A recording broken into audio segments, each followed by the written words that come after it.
Kenapa dosa syirik begitu besar, marah bahayanya? Karena Allah begitu benci dengan kesyirikan.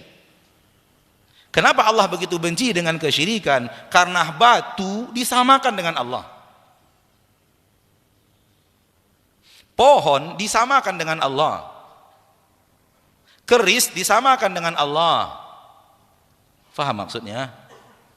Rezeki saya karena saya pegang batu ini, berarti batu yang memberi rezeki kepada dia. Sama pandainya batu itu dengan kepandaian Allah, yaitu memberi rezeki. Berarti batu sudah selevel dengan Allah. Kalau ada orang yang mengatakan batu ini levelnya lebih tinggi daripada presiden, menurut kita orang-orang cerdas apa? Hah? Bodoh. Lalu bagaimana kalau batu itu disamakan dengan Allah?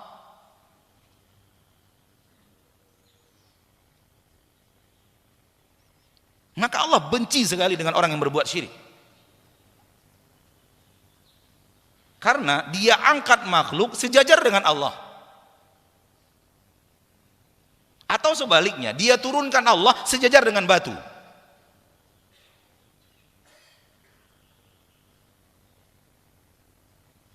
Batu hanya sebagai contoh. Demikian juga dengan keris, demikian juga dengan pohon keramat, demikian juga dengan kubur keramat dan tanah yang ada di sekitarnya, air yang ada di sumur yang ada di dekatnya, yang kemudian diambil kemudian ditaruhkan di pohon. Pohon ini akan berbuah dengan luar biasanya. Pekerjaan Allah sudah diserahkan kepada air, berasal dari kubur, dari sumur di samping kuburan. Karena saking hebatnya yang ada di dalam kubur itu, kata mereka, air yang ada di sumur dekat kuburnya saya begitu hebatnya, menyuburkan tanaman, memberikan rezeki yang melimpah ruah. Oleh karena itu, kenapa Allah mengatakan orang kafir itu tidak berakal? Qul afa ghairallahi ta'muruni a'budu ayyuhal jahilun.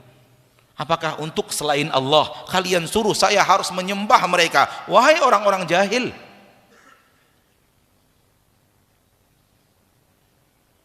Ayat ini kalau tidak dipelajari dengan baik, heran kita kenapa Allah katakan jahil. Karena makhluk seperti batu, makhluk seperti tanah, makhluk seperti pepohonan, makhluk seperti keris, makhluk seperti tanduk kambing sudah disetarakan dengan Allah.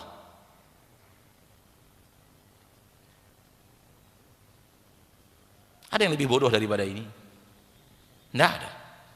Kita katakan batu lebih hebat daripada presiden aja orang tidak mau terima. Sementara kenapa logika bisa menerima, logika mereka bisa menerima batu sama dengan Allah?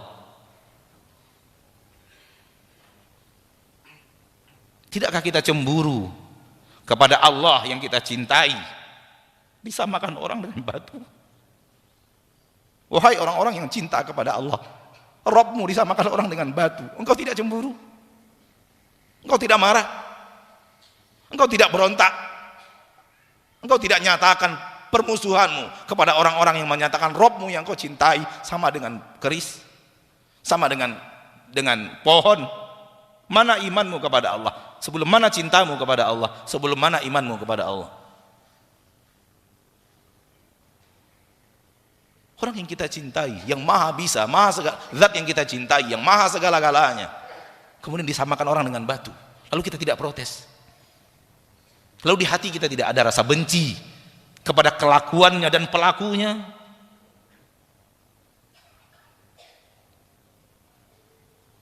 Maka orang yang tidak ada rasa sedikit pun rasa bencinya kepada syirik, aneh, bin ajaib, tapi terjadi. Semua itu ketika manusia tidak menggali ilmu tauhid, masuk di dalam hidupnya, di mana Rabbnya disamakan dengan batu, malah dia saksikan sambil tepuk tangan. Menukilkan kepada saya salah seorang berasal dari Padang Pariaman. Dia berkata ayahnya belajar dengan Syekh Burhanuddin yang kuburannya sekarang disembah manusia. Syekh Burhanuddin mengatakan, kata ayahnya, Syekh Burhanuddin mengatakan, menyaksikan acara tabui haram.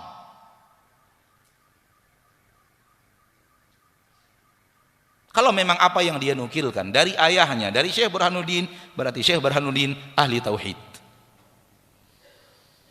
Namun sayang ilmunya tidak berbekas. Dan setan datang setelahnya merubahnya menjadi zat yang diibadati selain Allah.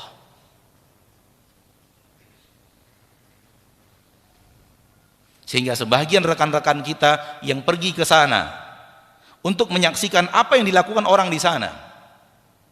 Dan demi Allah, ketika itu kita dekat, kalau kita mau dekat kepada kuburan itu untuk bisa menyaksikan kuburan itu, namun hati kita tidak pernah siap untuk melihat benda yang disamakan dengan Allah. Namun mereka yang sudah sampai di sana menyaksikan apa yang dilakukan oleh manusia di sana, mereka datang dengan membawa sejumlah harta dan mengatakan kepada penjaga kuburan, tolong sampaikan kepada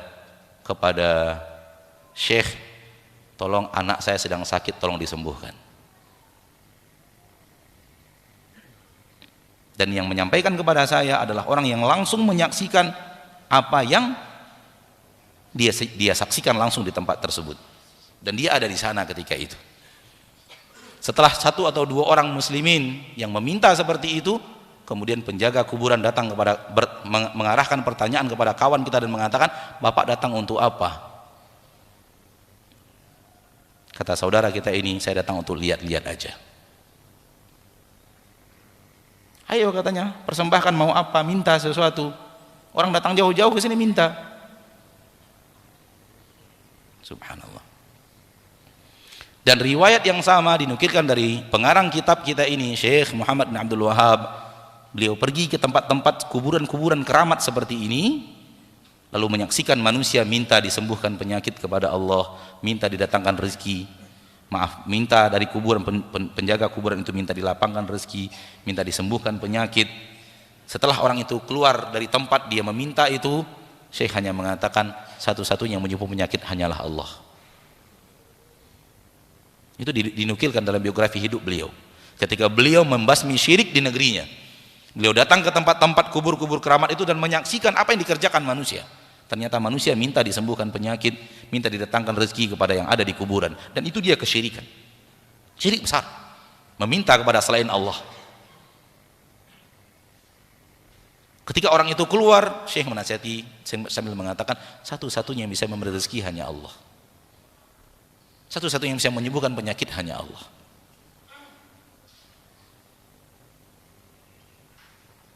Kemudian ketika kita ingkari orang-orang yang datang kepada kuburan keramat itu, kita dituding benci para ulama. Siapa yang benci kepada para ulama? Kita justru mendoakan ulama dirahmati oleh Allah. Kita benci kesyirikan yang dilakukan orang di kuburannya para ulama, bukan ulamanya.